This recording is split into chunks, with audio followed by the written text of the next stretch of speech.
आप सभी भाई-बहनों का आध्यात्मिक ज्ञानात्मक चैनल की ब्रह्म मुहूर्त ज्ञान उपदेश कक्षा में एक बार फिर स्वागत है। आज की चर्चा का विषय एक दुखल्य शब्द को लेकर करने जा रहे हैं। गीता में तो भगवान श्री कृष्ण जी ने दुखल्य शब्द को बार-बार दोहराया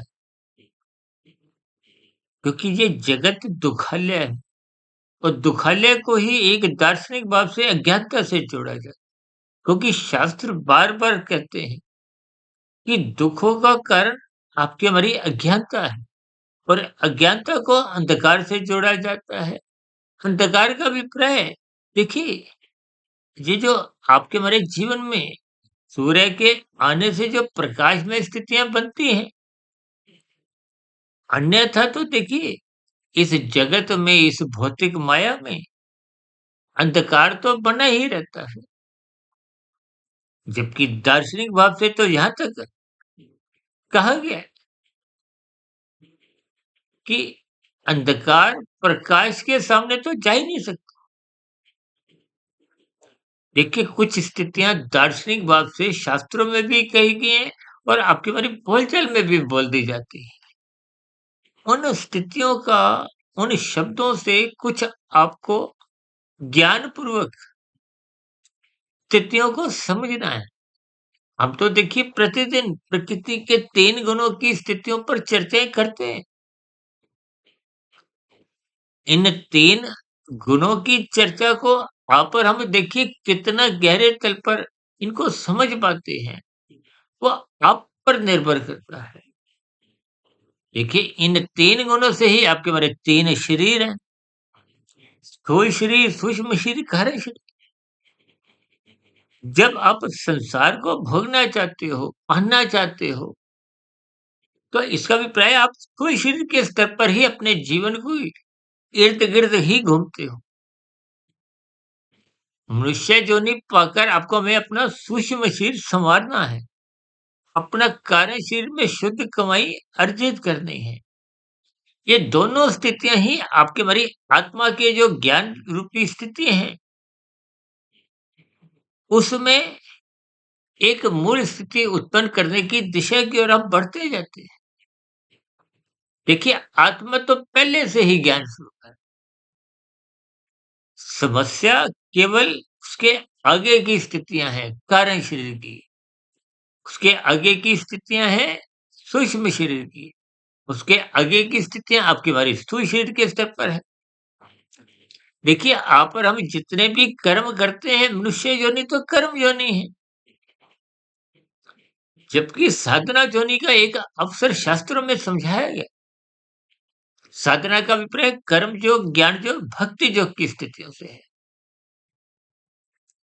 ये योग की स्थितियों का अभिप्राय जब आत्मा परमात्मा के सम्मुख होती है, परमात्मा को पाने का लक्ष्य बन जाता है। शास्त्रों में तो यहाँ तक है कि आत्मा का लक्ष्य तो परमात्मा को पाने का बना ही रहता है। क्योंकि शास्त्रों में यहाँ तक है कि आत्मा सदा ही सुख पाने की ओर प्रवृत्त होती है, यानी कि प्रवृत्ति सबकी ही सुख पाने की है।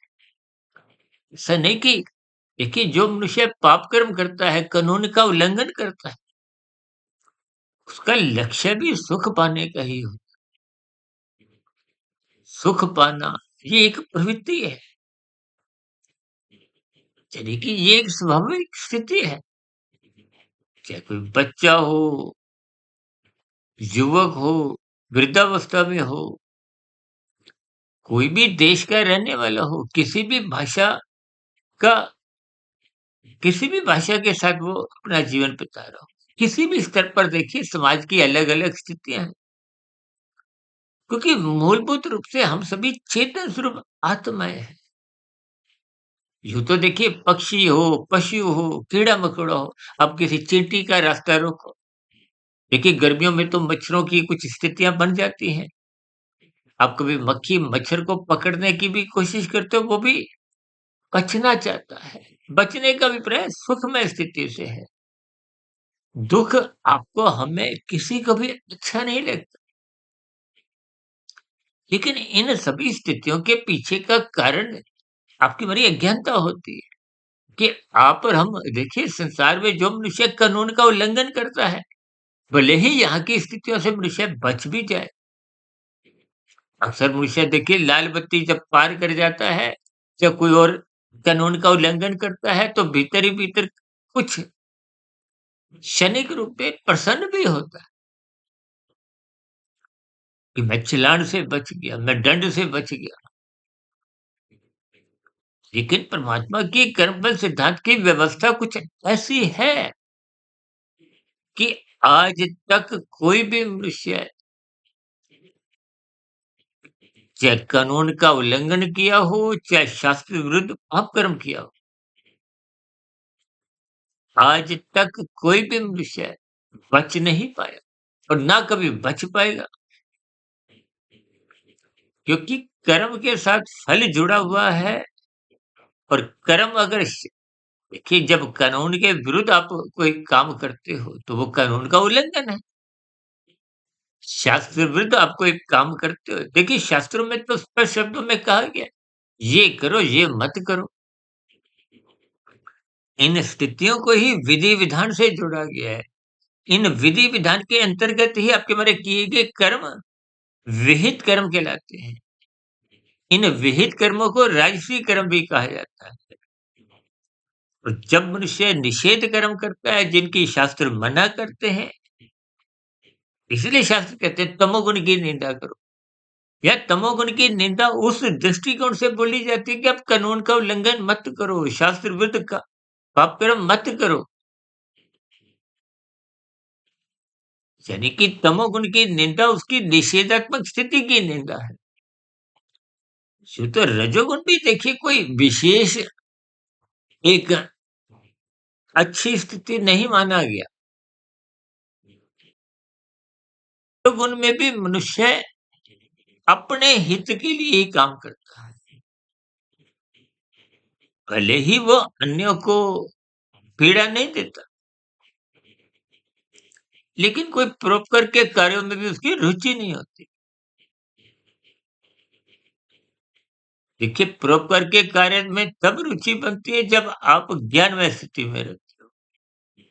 जब आपके भीतर सत्संग की स्थितियाँ बनने लगती हैं, सत्वगुण का संग होने लग सत्वगुण का संग होने से ही के भीतर में अन्य मनुष्यों के प्रति, अन्य चाहे पशु हों, पक्षी हों, या प्रकृति के कोई भी देखिए जीव हो, उसके प्रति एक सहानुभूति की स्थितियाँ बनती हैं। देखिए, ये सभी स्थितियाँ बहुत ही साधारण स्तर पर आपको मैं ज्ञानपूर्वक समझनी चाहिए। जब इन सभी स्थितियों को आप ज्ञानपूर्वक समझते हो, तो फिर छीनने की स्थितियाँ, ये छीनने का अभिप्राय क्या है? देखिए, मनुष्य झूठ कब बोलता है? जब उसकी लेने के भाव होते हैं। लेने के भाव ही निरंतर जब बने रहते हैं, तो वो धीरे-धीरे छीनने की प्रवृत्ति में जाने को भी बाध्य कर देते हैं। इसीलिए शास्त्र बार-बार कहते हैं, रजोगुण की उपेक्षा करो। निंदा शब्द रजोगुण के लिए नहीं कहा गया, निंदा शब्द तमोगुण के लिए कहा गया है। क्योंकि रजोगुण की यदि आप उपेक्षा नहीं करोगे, तो भोगों में तृप्ति होती नहीं। रजोगुण में और अधिक भोग भोगो, और अधिक। आज देखिए, राजसी विषय भोगों में रुचि बढ़ने के कारण ही तो ये 24/7 विषय भोगों को भोगने की जो आसक्ति दिन प्रतिदिन आपके हमारे परिवारों में बढ़ती जा रही है। ये अधिक से अधिक कामनाएँ, भोग वृत्तियाँ, देखिए 5 ही तो भोग विषय हैं, गंध, रस, रूप, स्पर्श, शब्द। इनको जब आप अधिक से अधिक भोगना चाहते हो, देखिए अवस्थाओं की पूर्ति के लिए तो शास्त्र भी मना नहीं करते, और उसके लिए तो आपको एक साधारण पुरुषार्थ करना होता है। लेकिन जब आपकी मन बुद्धि के स्तर पर लोभ वृत्ति जगती है, वो लोभ वृत्ति फिर धीरे-धीरे संग्रह वृत्ति में कर देती है। आज ये देखिए, संसार में अधिक से अधिक धन इकट्ठा करने की एक होड़ सी लगी हुई है, एक प्रतिस्पर्धा सी बनी हुई है। कभी-कभी हम अपनी चर्चाओं में कहते हैं ना, मनुष्य ने खाने तो 100 रुपए और 100 रुपए तो उसने धर्मानुसार कमा भी लिए। अभी ऐसी स्थितियों में यदि उसके पास 1000 रुपए रखे हैं, तो 900 रुपए तो वैसे भी बेकार चले जा रहे हैं। ऐसी स्थितियों में यदि वो 900 रुपए परोपकार के कार्यों में लगाते हैं, तो वो तो लौट के भी आएँगे, किसी भी रूप में आएँगे। वो कर्मफल सिद्धांत है। लेकिन अज्ञानता के कारण, प्रतिस्पर्धा के कारण, देखा-देखी के कारण मनुष्य संग्रह वृत्ति से प्रभावित होता हुआ ये 24/7 विषय भोगों की आसक्ति के कारण उसके जीवन में अनतिगत कार्य, छोटे रास्ते पर देखिए, छोटे रास्तों में यही मनुष्य कानून का उल्लंघन करता है, शास्त्र विरुद्ध पाप कर्म करता है। अब देखिए, लाल बत्ती पे भागने वाली स्थिति में क्या 2, 4, 5, 10 मिनट का कोई विशेष लाभ नहीं है। और ऐसी स्थितियों में ये भागने मात्र से 10 और बंदे भागते हैं और वाहन चालक उसको उनमें प्रवृत्ति जगती है, तो समाज में गलत संदेश जाता है। आप जितने इसमें पाप कर्म करते हो, कानून का उल्लंघन करते हो, वो तो आपका पाप कर्मों का क्रमशः बनता ही है, भले ही यहाँ के चालान से आप और हम बच भी जाएँ। अन्य लोगों को जो आप पाप कर्म करने को, कानून का उल्लंघन करने को, जो आप समाज में गलत संदेश देते हो, उसका भी आपको देखिए कुछ अंश में और अधिक पाप कर्म का एक स्थितियाँ बनती हैं। देखिए, शास्त्रों में सूत्र रूपी स्थितियाँ समझाई गई हैं। एक-एक बात पर कोई विस्तार से देखिए उदाहरण के रूप में चर्चा नहीं होती।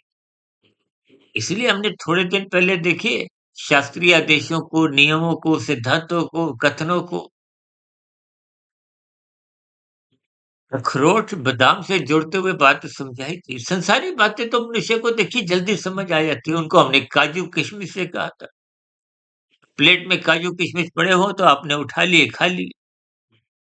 इसके अर्थ क्या है? ये संसारी भाषा जल्दी समझ में आ जाती है। शास्त्रीय कथन, गुरु के प्रवचन, ये बातें जल्दी से समझ नहीं आती। हम तो बार-बार कहते हैं, देखिए शाब्दिक ज्ञान को एक गंभीरतापूर्वक सुनिए, उनके अर्थ समझिए। शब्द के अर्थ समझ में आना और अधिक बड़ी सफलता है। हम तो शाब्दिक स्तर को 1% अर्थों के स्तर पर 10% और अर्थों के भावार्थ जब आपके भीतर प्रवेश कर जाते हैं, बात पक्के स्तर पर एक संस्कार का रूप धारण कर लेती है। यानी कि आपकी अज्ञानता समाप्त हो जाती है। क्योंकि आत्मा तो पहले से ही ज्ञान है। शास्त्रों में भी कोई नया ज्ञान नहीं है। हम भी जो कभी-कभी कहते हैं ना, हमारी 3100 वीडियो होगी। इन 3100 वीडियो में भी कोई नया ज्ञान है ही नहीं। ये सभी ज्ञानमय स्थितियाँ सबकी आत्मा में है। क्योंकि आत्मा सत्य चित है, परमात्मा सत्य चित अनंत है। और ये जो माया जिसको आप और हम पकड़ते हैं, ये मात्र सत्य है लेकिन जड़ है, क्योंकि चित नहीं है। देखिए, स्थितियों को जब तक आप गंभीरतापूर्वक तर्क रूपी स्थितियों को आप समझते नहीं। हम तो बार-बार देखिए चर्चाओं में अर्थ, तर्क, विभिन्न प्रकार के युक्तिपूर्वक उदाहरण देते हुए बात की स्थितियों को समझाने का एक प्रयास करते हैं। हालाँकि देखिए, वेदों के ज्ञान को तो अपौरुषेय कहा जाता है। वेदों के ज्ञान को मायातीत महापुरुषों ने उपनिषदों का एक रूप दिया। और उपनिषदों का और सरलीकरण एक राजसी ऋषियों को समझाने के लिए विभिन्न प्रकार के पुराण की एक रचना की गई। देवी-देवताओं से जोड़ते हुए विभिन्न प्रकार की कथा कहानियों का एक समावेश किया गया, ताकि बात राजसी ऋषियों को समझ में आ जाए। ये पुराणों की इस रचना भी मायातीत महापुरुषों द्वारा परमात्मा की प्रेरणा से हुई। और हम तो देखिए एक आप भाई-बहनों के समान मायाबद्ध की ही स्थिति में हैं।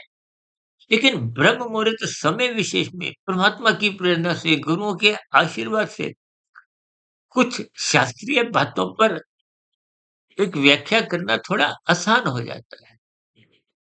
और उन सभी स्थितियों को जब आप गंभीरतापूर्वक चिंतन में लेते हो, चिंतन-मनन करते हो, शोध करते हो, तो बात सबको ही समझ में आने लगती है। देखिए, मनुष्य जीवन में इन सभी स्थितियों को आप जितना अधिक गंभीरतापूर्वक लोगे, तो ये संसार अंतोगत्वा आपको दुखल्य ही नज़र आएगा। यहाँ संसार में चाहे कोई देखिए प्रधानमंत्री हो, बड़े से बड़े पद पे भी कोई पहुँच जाए देखिए, बड़े से बड़े उद्योगपति हो, फ़िल्मी जगत के सुपरस्टार हो, चाहे खेल जगत के नामी-गिनामी खिलाड़ी। देखिए, स्वयं सिकंदर ने भी मरने से पूर्व ऐसा स्वीकार किया, जिसने संसार के आधे देशों पर विजय प्राप्त कर दी थी। देखिए, संसार में दुःख फिर भी बने रहते हैं। किसी के जीवन में यदि 90%, 95%, 99% भी सुख हो, 1% का, 5% की, ये दुःख भी उस 90, 95, 99% के सुखों को कमज़ोर कर देती है। देखिए, आजकल देखिए ना कोई मंत्री जेड प्लस की सिक्योरिटी के अंतर्गत भी भीतर से तो भयभीत रहता है। कुछ स्थितियाँ ऐसी हैं, तो भय तो एक दुःख उत्पन्न कर। देखिए, ये जो अज्ञानता की स्थितियाँ हैं, ये आपके हमारे स्वयं की बनी हुई हैं। और ये अज्ञानता की स्थितियाँ, अंधकार में स्थितियाँ तो तभी उत्पन्न होती है ना जब आप प्रकाश से, ज्ञान से विमुख होते हो। सर, कभी-कभी मैं अपनी चर्चाओं में बार-बार कहता हूँ ना, जब-जब प्रकाश सुस्त होगा, तब-तब अंधकार सुस्ती दिखाता है। ये तमोगुण, रजोगुण के बीच में ही छिपा रहता है। और कब प्रकट होता है? जब रजोगुण पर सतोगुण की लगाम कमज़ोर पड़ जाती है, सतोगुण सुस्त पड़ जाता है, धर्म की स्थितियाँ कमज़ोर पड़ जाती हैं। जैसे शाम को 4-5 बजे के बाद सूर्य का प्रकाश सुस्त पड़ जाता है। यूँ तो देखिए मैंने कहा ना दार्शनिक भाव से सूर्य के प्रकाश के सामने अंधकार तो खड़ा हो ही नहीं सकता। इसलिए कहते हैं प्रकाश ने तो कभी सूर्य को देखे, अंधकार को देखा ही नहीं। यानी कि जब-जब आपका सत्संग कमज़ोर होगा, जब-जब आप गुरु से प्रवचनों से विमुख होगे, शास्त्रों का स्वाध्याय करना छोड़ दोगे, ब्रह्म मुहूर्त में उठना छोड़ देते हैं, तो ये सभी स्थितियाँ मिल-जुल कर आपके हमारे ज्ञान को कमज़ोर करती हैं। फिर ऐसी स्थितियों में अर्थ और काम नाचने लगते हैं। आज कलयुग की स्थितियों में अर्थ और काम का ही बोलबाला है। और कहीं-कहीं तो स्थितियाँ कुछ ऐसी बन गई हैं, ये अर्थ और काम ही धर्म की व्याख्या करने लगे। देखिए, धर्म का अभिप्राय सत्व गुण से है, धर्म का अभिप्राय कर्तव्य कर्म से है। धर्म को स्वयं भगवान श्री कृष्ण जी ने गीता में एक विशेष स्तर पर ज्ञान से जोड़ते हुए उस पर अपनी एक विशेष मोहर लगाई है कि धर्म को प्रथम स्थान पे ही रखो, तभी आपका हमारा अर्थ और काम एक चार दीवारी में मर्यादित स्थितियों में रहे। मर्यादित स्थितियों में कभी भी कानून का उल्लंघन नहीं होता। मर्यादित स्थितियों में कभी भी मनुष्य पाप कर्म नहीं करता। समाज में किसी भी मनुष्य के साथ हेरा-फेरी नहीं करता। आजकल तो देखिए झूठ, छल, कपट, ठगी, हेरा-फेरी, आजकल तो डिजिटल अपराध कितने ही बढ़ गए हैं। आजकल तो डिजिटल अरेस्ट जैसी स्थितियाँ भी सुनने में आती है। ये छीना-झपटी विभिन्न प्रकार की जो स्थितियाँ हैं, ये बुराई उत्पन्न करती है, पाप कर्म उत्पन्न करती है। और पाप कर्म हो, कानून का उल्लंघन हो, इनका दंड भुगतना ही पड़ता है। लेकिन अज्ञानता के कारण मनुष्य इन सभी स्थितियों को कोई महत्व नहीं देता। इनको कोई वजन नहीं देता। जबकि कर्म फल सिद्धांत की स्थितियां स्वयं अपना अर्थ समझाते हैं। देखिए शास्त्रीय बातें स्वयं शब्दों के रूप में ही अपना अर्थ उसी में ही छिपे रहते हैं। कर्म पहले होगा, फल बाद में आएगा। ये एक अटल स्थिति है, इसीलिए तो सिद्धांत कहा गया। देखिए विधानसभा में भी कानूनों का जो बने होते हैं, उनमें संशोधन होते रहते हैं। संसद में भी जो कानून बने हुए हैं, उनमें भी संशोधनों की आवश्यकता पड़ जाती है। लेकिन कर्मफल सिद्धांत में अनादिकाल से जो स्थितियां बनी हुई हैं, उनका कोई संशोधन का मतलब ही नहीं। इसलिए तो वो सिद्धांत कहलाते हैं। इन प्रकृति के 3 गुणों की स्थितियों को हम तो देखिए लगभग प्रतिदिन ही सुबह ब्रह्म मुहूर्त ज्ञान उपदेश कक्षा में, और अब तो हम दिन में भी देखिए आध्यात्मिक ऑक्सीजन में लघु ज्ञान संदेश द्वारा कुछ शब्दों की स्थितियों पर अर्थ समझाते हैं, भावार्थ समझाते हैं। क्योंकि 2 ढाई 3 मिनट की वीडियो में कुछ संदेश रूप में स्थितियों पर प्रकाश डालते हैं, और शाम को आप भाई बहनों के प्रश्नों को या संसार की साधारण परिस्थितियों पर कुछ प्रकाश डालते हुए प्रकृति के 3 गुणों की स्थितियों को, आपके मेरे 3 शरीरों की स्थितियों को ही क्रमबद्ध तरीके से समझाने का प्रयास करते हैं। क्योंकि आत्मा परमात्मा का तो पहले से ही सजातीय संबंध है। वो तो अज्ञानता के कारण राजसी और तामसी स्थितियों में लिप्त रहने के कारण आपका हमारा सत्वगुण कमजोर हो जाता है, आप और हम अज्ञानता में आ जाते हैं, और अज्ञानता में आप और हम जो कानून का उल्लंघन करते हैं, पाप कर्म करते हैं, वही आपके बड़े दुखों का कारण बनते हैं। इन सभी स्थितियों को हम अलग-अलग स्थितियों में कुछ ना कुछ युक्तिपूर्ण उदाहरणों द्वारा बात की स्थितियों पर समझाने का एक प्रयास करते हैं, ताकि कोई बात आपको में समझ में आ जाए। क्योंकि बात जब समझ में आती है, जब ज्ञान में स्थितियाँ मन बुद्धि के स्तर पर रुकती हैं, टिकती हैं, शुभ संस्कार कारण शरीर में बनता है, टिका हुआ ज्ञान ही आपके हमारे व्यवहार में, आपके हमारी दिनचर्या में एक सकारात्मक परिवर्तन लाता है। अन्यथा देखिए, आँखों द्वारा आप पढ़ते हो, कानों द्वारा सुनते हो। देखिए, राजसी स्थितियों में तो सुना हुआ, पढ़ा हुआ ज्ञान कुछ धुंधला स्थिति में होता है। क्योंकि राजसी मनुष्यों का तो ध्यान विषय भोगों में होता है, संसार में होता है। जब ध्यान कहीं और होता है, तो मन, बुद्धि आंशिक जुड़े होते हैं, तो इंद्रियों के स्तर पर लिया गया ज्ञान टिकता नहीं है। मन बुद्धि के स्तर पर भी दिया गया ज्ञान तभी टिक पाता है जब उसकी पुनः चिंतन मनन करो, शोध करो, ब्रह्म मुहूर्त में उठो, निरंतर उन सभी स्थितियों में अपना जीवन बिताओ। फिर जाके देखिए स्थूल शरीर की अलग स्थितियाँ हैं, सूक्ष्म शरीर मन बुद्धि की अलग स्थितियाँ हैं। तो हम कहते हैं कारण शरीर में जब तक शुभ संस्कार नहीं बनते, तब तक कारण शरीर की जो एक अज्ञानता की स्थिति है, जो आपके हमारी आत्मा के प्रकाश को बाधित किए हुए हैं, आरोपित किए हुए हैं, जो परमात्मा से विमुख करती है।